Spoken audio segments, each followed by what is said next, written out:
দরিদ্র লোকটা যা দেখলেন সেটা হইল যে ওসমান রাদিয়াল্লাহু আনহু একটা কাজ করতেছেন। কাজটা কি ছিল?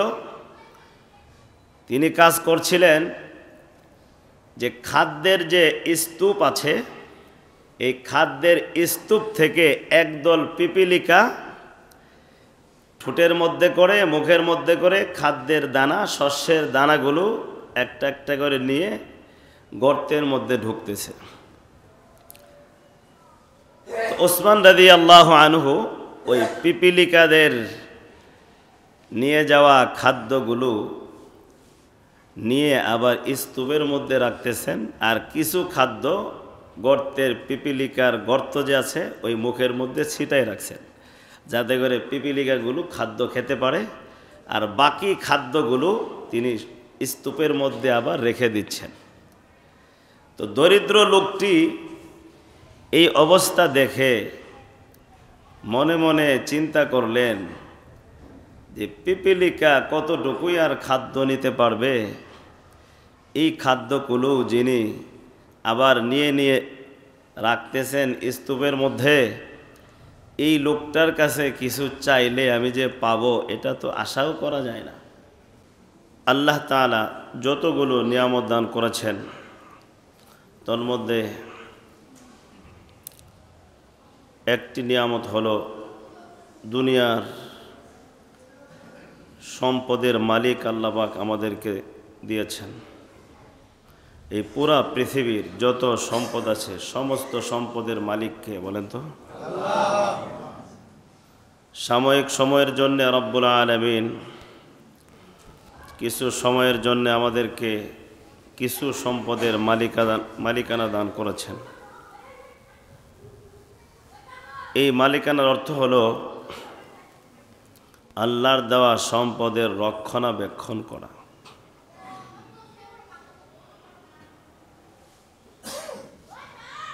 আর সেই সম্পদকে ব্যয় করা আল্লাহ তাআলার নির্দেশ অনুযায়ী। আসল মালিকানা তো আল্লাহ তাআলার হাতে, আল্লাহ তাআলাই হলেন আসল মালিক, কিন্তু সম্পদের রক্ষণাবেক্ষণের দায়িত্ব আল্লাহ পাক আমাদেরকে দান করেছেন, এবং এই সম্পদকে নিজের জন্যে এবং অন্যান্য মানুষদের জন্যে আল্লাহ তাআলার নির্দেশ অনুযায়ী খরচ করার হুকুম আমাদেরকে আল্লাহ পাকই দান করেছেন। এবং এই সম্পদ থেকে যদি আমরা সামান্য পরিমাণ বিনষ্ট করি, অনেক মানুষের তো অভ্যাস এরকম, ম্যাক্সিমাম মানুষদের অভ্যাস 99%ও বলা যায় যে সম্পদের অপচয় করি আমরা। প্রয়োজনীয় খরচ নিজের জন্যে এবং অন্যান্য মানুষদের জন্যে অন্যান্য খাতে আল্লাহর হুকুম অনুযায়ী খরচ করা, এটা আমাদের জিম্মাদারি। এখান থেকে যদি সামান্য পরিমাণ নষ্ট হয়, এটার জন্যে কিন্তু আল্লাহর কাছে জবাব দিতে হবে। এক হাদিসের মধ্যে এসেছে, আপনারা শুনেছেন এর আগেও অনেকবার, যে কিয়ামতের দিন 5টা প্রশ্নের জবাব না দেওয়া পর্যন্ত সামনে অগ্রসর হতে পারবে না। তন্মধ্যে একটা হলো যে আল্লাহর দেওয়া সম্পদ কোন পথে কিভাবে খরচ করেছ। কামাই করেছ একটা প্রশ্ন হবে, কোন জায়গা থেকে কামাই করেছিলা। আবার আলাদা প্রশ্ন হবে কিভাবে খরচ করেছিলে। তো খরচের বিষয়টা কিন্তু আমরা যেভাবে করছি দুনিয়ায়, আল্লাহর কাছে হিসাব কিন্তু দেওয়া লাগবে। উসমান গনি রাদিয়াল্লাহু আনহু, ওনাকে গনি বলা হয়, ঠিক না? হযরত উসমান রাদিয়াল্লাহু আনহু, ওনার উপাধি কি? গনি। গনি শব্দের অর্থ কি বলেন তো? ধনী। গনি শব্দের অর্থ কি? ধনী। এই উপাধি তিনি সম্পদের মালিক হওয়ার কারণে পেয়েছেন, অনেক সম্পদের মালিক ছিলেন এজন্য ওনাকে ধনী বলা হয়েছে? না, উনি যে ধনী ছিলেন, উনি কিন্তু আসলেও সম্পদের দিক থেকেও ধনী ছিলেন। সম্পদের দিক থেকে তো আরো অনেকেই ধনী ছিলেন।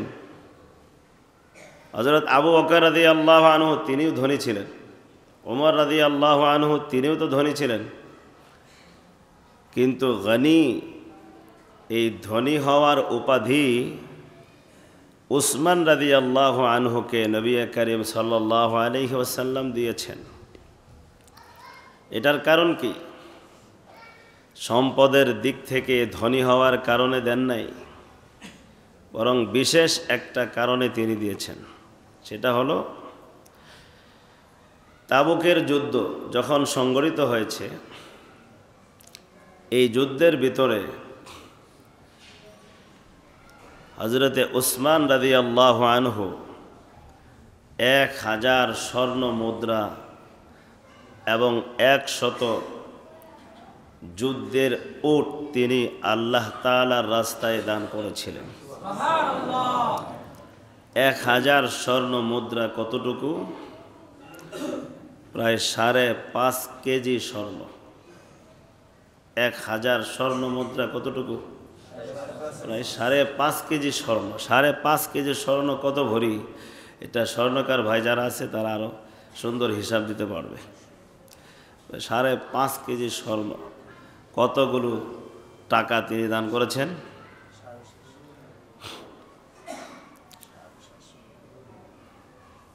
এবার চিন্তা করেন, এবং সাথে 100 উট। উট ছাড়া তো যুদ্ধ করাটা অসম্ভব ছিল। উট ছাড়া, উট আর ঘোড়া ছাড়া যুদ্ধের ময়দানে টিকে থাকাটা বড় কঠিন ছিল।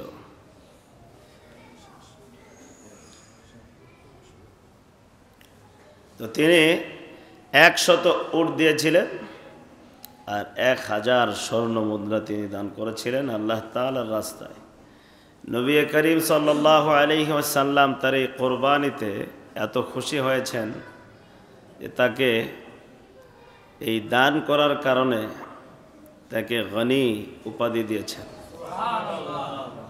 যে তার দিলটা ধনী, তার অন্তরটা হলো ধনী।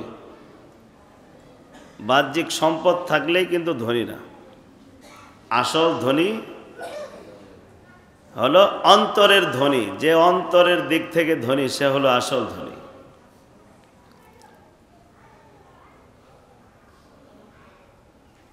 ইতিহাসের মধ্যে পরিষ্কারভাবে লেখা আছে, একবার এক দরিদ্র ব্যক্তি নবী করিম সাল্লাল্লাহু আলাইহি ওয়াসাল্লামের কাছে আসছে। দরিদ্র মানুষ, গরিব মানুষ, কিছু চাওয়ার জন্যে। ওই মুহূর্তে নবী করিম সাল্লাল্লাহু আলাইহি ওয়াসাল্লামের কাছে কিছুই নেই।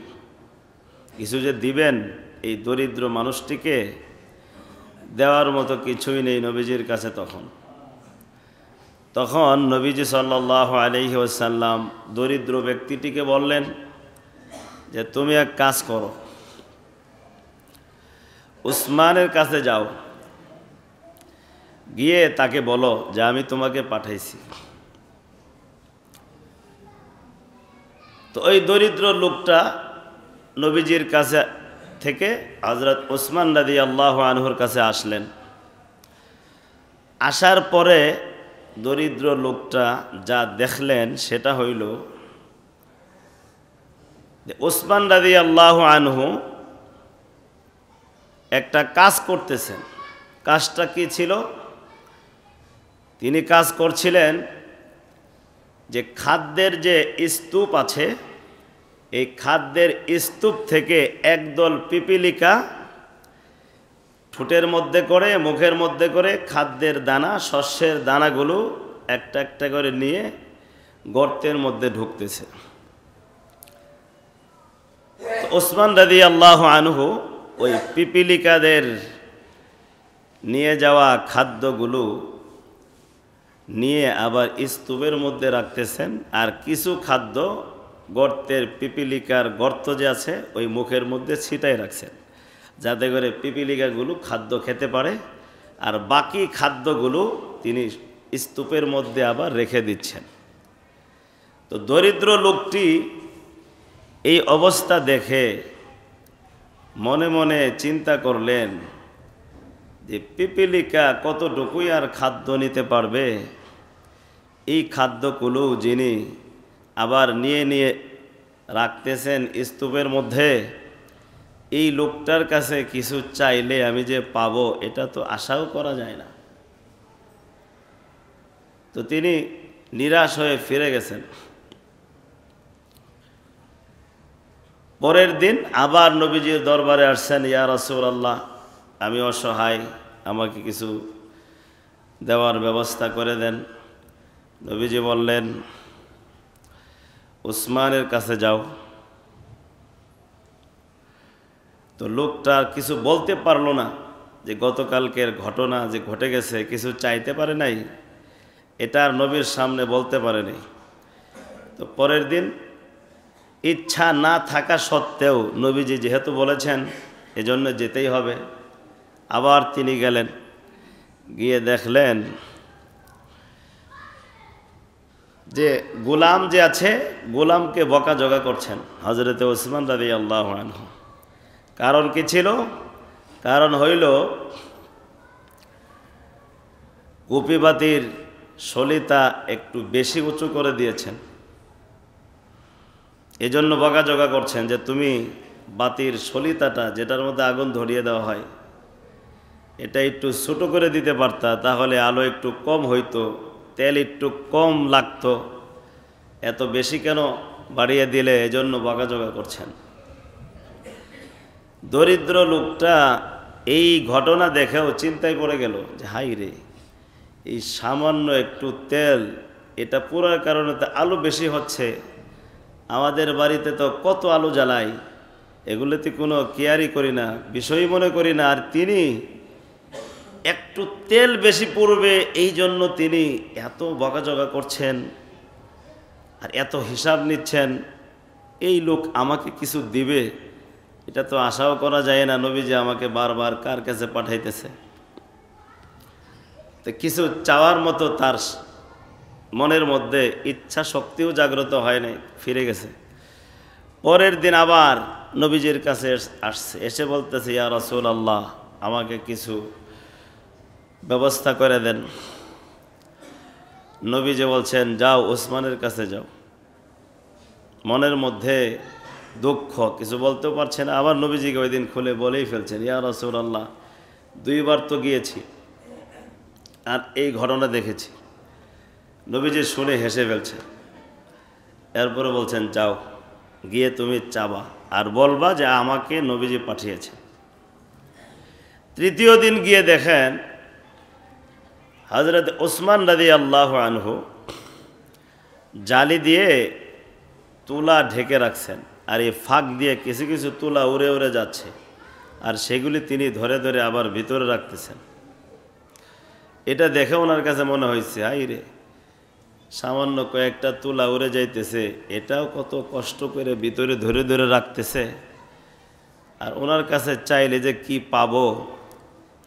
নিরাশ, হতাশা হয়ে গেছে ওনার। এরপরেও নবীজি যেহেতু চাইতে বলেছেন, এজন্য আমাকে আজকে চাইতে হবে। তো বাস, আশা নাই, এরপরেও নবীজি বলেছেন এজন্য চাবে সে। গিয়ে ওসমান রাদিয়াল্লাহু আনহুর কাছে গিয়ে বলছেন যে আমাকে নবী করিম সাল্লাল্লাহু আলাইহি ওয়াসাল্লাম পাঠিয়েছেন আপনার কাছে কিছু চাওয়ার জন্যে। আমি অসহায় গরিব মানুষ। যখন এই কথা তিনি শুনছেন যে নবীজি তার কাছে পাঠিয়েছেন এই গরিব লোকটাকে, অসহায় লোকটাকে নবীজি পাঠিয়েছেন, তো তিনি মনের মধ্যে প্ল্যান শুরু করলেন যে এখন তাকে কি দিবে। নবীজি পাঠিয়েছেন, তিনি প্ল্যান শুরু করে দিলেন যে এখন কি দিবে, এটা প্ল্যান শুরু করলেন। চিন্তা করতে করতে হঠাৎ তিনি দূরে তাকালেন, তাকিয়ে দেখলেন যে একটা চিকন রেখার মতো দেখা যায়। কিছুক্ষণ খেয়াল করার পরে দেখলেন যে একটা ব্যবসায়িক কাফেলা, একটা বাণিজ্যিক কাফেলা সিরিয়ায় তিনি পাঠিয়েছিলেন। সম্ভবত সেই কাফেলাটি ব্যবসা করে, মাল বোঝাই করে, ওটের মধ্যে বোঝাই করে ফিরে আসতেছে।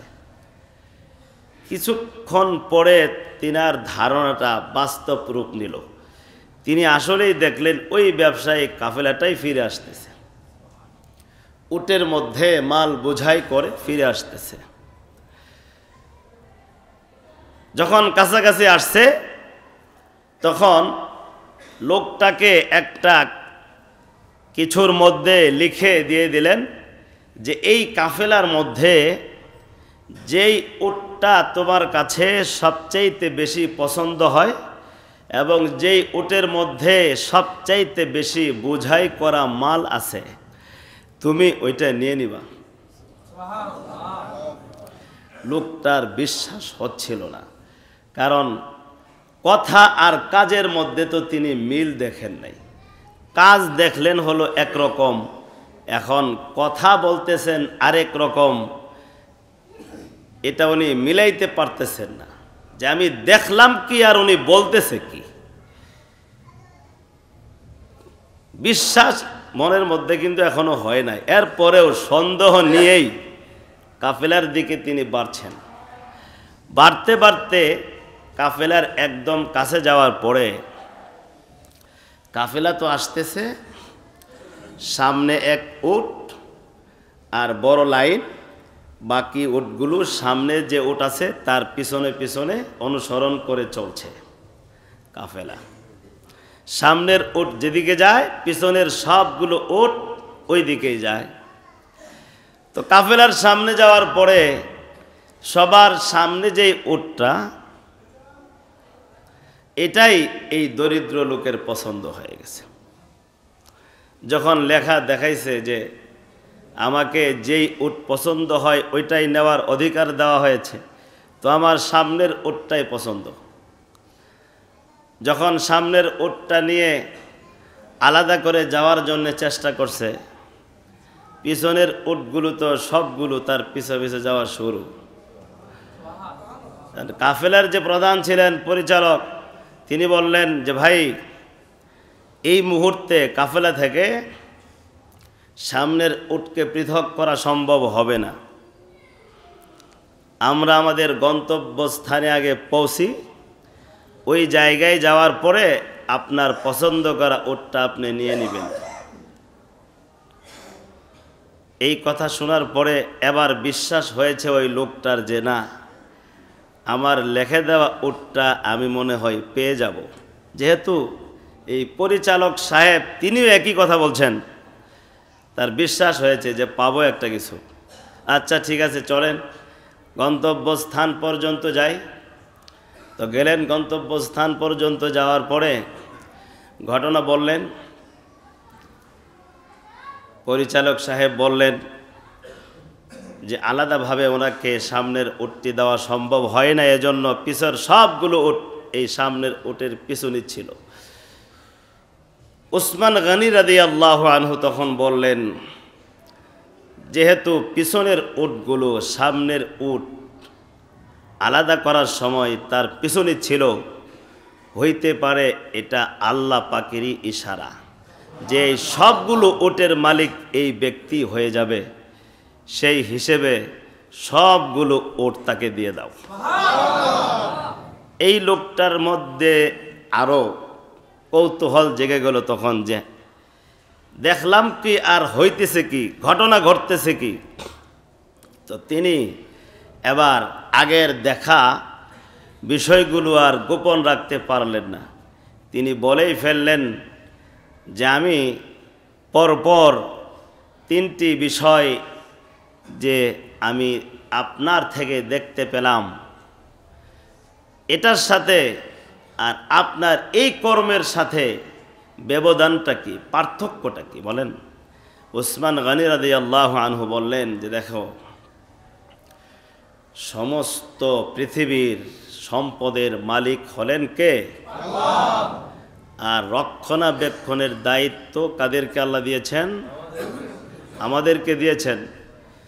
এটার দেখাশোনা, খরচ করা নিজের জন্যে, অন্যের জন্যে, এটার অধিকার আল্লাহ দিয়েছেন, কিন্তু নষ্ট করার কোনো অধিকার আল্লাহ কাউকে দেন নাই। একটা নষ্ট করলে আল্লাহর কাছে হিসাব দিতে হবে। তো সেটা হলো আমার দায়িত্ব, রক্ষণাবেক্ষণ করা এবং হেফাজত করা। আর আল্লাহ তাআলার হুকুম অনুযায়ী আল্লাহর রাস্তায় দান করা, এটা হলো একটা বিষয়, আর নষ্ট করা এটা হলো আরেকটা বিষয়। নবী করিম সাল্লাল্লাহু আলাইহি ওয়াসাল্লাম তোমাকে আমার কাছে পাঠিয়েছেন, এই সম্পদ যাবে আল্লাহর জন্য, আর ওইটা হলো নষ্ট, ওইটার জন্য আমাকে আখিরাতে হিসাব দিতে হবে। ওই জন্য সেটা আমি রক্ষণাবেক্ষণ করেছি, আমার দায়িত্ব আদায় করেছি। আর এই তোমাকে যেটা দিলাম, এটা যেহেতু আল্লাহর জন্য দিলাম, এই জন্য আল্লাহকে সন্তুষ্ট করার জন্য আমি তোমাকে সব কিছু দিয়ে দিলাম। এজন্য প্রিয় ভাইয়েরা, আমাদের কাছে যত সম্পদ আছে, এই সম্পদগুলো আমাদেরকে এটাই ভাবতে হবে যে এই সবগুলো সম্পদ আল্লাহ পাক নিজ অনুগ্রহে আমাদেরকে দিয়েছেন এবং এটা রক্ষণাবেক্ষণ করার জন্য দিয়েছেন। এটা যদি আমরা মনে করি যেটা আমরাই কামাই করেছি, আমরাই মালিক, যেভাবে মনে চায় ওইভাবে খরচ করব, এটা কোনো মুমিনের ধারণা হইতে পারে না। এজন্য প্রিয় ভাইয়েরা, কোরআনের মধ্যে আল্লাহ বলছেন, লাং তানালুল বিররা হাত্তা তুনফিকু মিম্মা তুহিব্বুন, তোমরা ওই সময় পর্যন্ত কল্যাণ অর্জন করতে পারবা না যতক্ষণ পর্যন্ত তোমরা যেটা পছন্দ করো ওইটা আল্লাহর জন্য খরচ না করবে, ততক্ষণ পর্যন্ত তোমরা কল্যাণ অর্জন করতে পারবে না। প্রিয় ভাইয়েরা, এজন্য আল্লাহর দেওয়া সম্পদ আমরা কি করব? আল্লাহর জন্যে খরচ করব।